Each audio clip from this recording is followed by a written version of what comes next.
yung spiritual natin ay mananatili itong magiging malakas. Hindi nagtatampo, di ba? Alam ba natin yung mga kapatid? Praise God. Nakilipas din tayo mga kapatid. Amen? Praise God. Hallelujah. Kaya nga tayo nagsisikap na naglilingkod sa ating Panginoon. Bakit? Para ano? Para sa ating spiritual na buhay. Na mailagay ng maayos yung ating mga kaluluwa na hindi natin pagsisisihan pagdating ng huling araw. Di ba? Kaya nga tayo ay laging pinaalalahanan na maglingkod ka na, magbalik loob ka na sa mga alam natin na sila po ay nanghihina. Di ba? Pinalalakas natin sila sa pamagitan ng salita ng Diyos.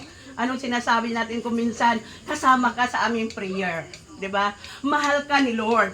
Lagi kang hinahanap ni Lord. O di ba? Kaya kung ikaw naman na nanghihina, nakakaramdam ng panghihina, maramdaman mo na magiging malakas ka. Dahil mayroon na nanalangin para sa iyong naramdaman na panghihina, di ba? Hindi ka nag-iisa, lagi mong kasama ang Diyos. Amen? Praise God. Walang taong umabot ng 100 taon na hindi nanghihina at di tumatanda. Di ba? Kita mo, kung hindi man pumuti ang buhok dahil nagtitina, kita mo rin talaga na kumukulubot ang mga balat dahil sign ng pagtanda. Amen? Praise God. Lahat tayo ay makakaranas ng panghihina at pagtanda.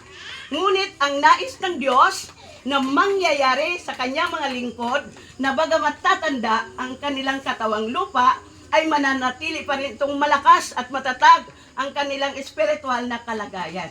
Yun ang gusto ng Diyos. Yun ang hinahanap ng Diyos na bagamat matanda ka na, sabi nga ng iba, uy, kaswerte mo naman, umabot ka na ng 87. Naglilingkod ka pa rin sa Panginoon. O diba, ganun?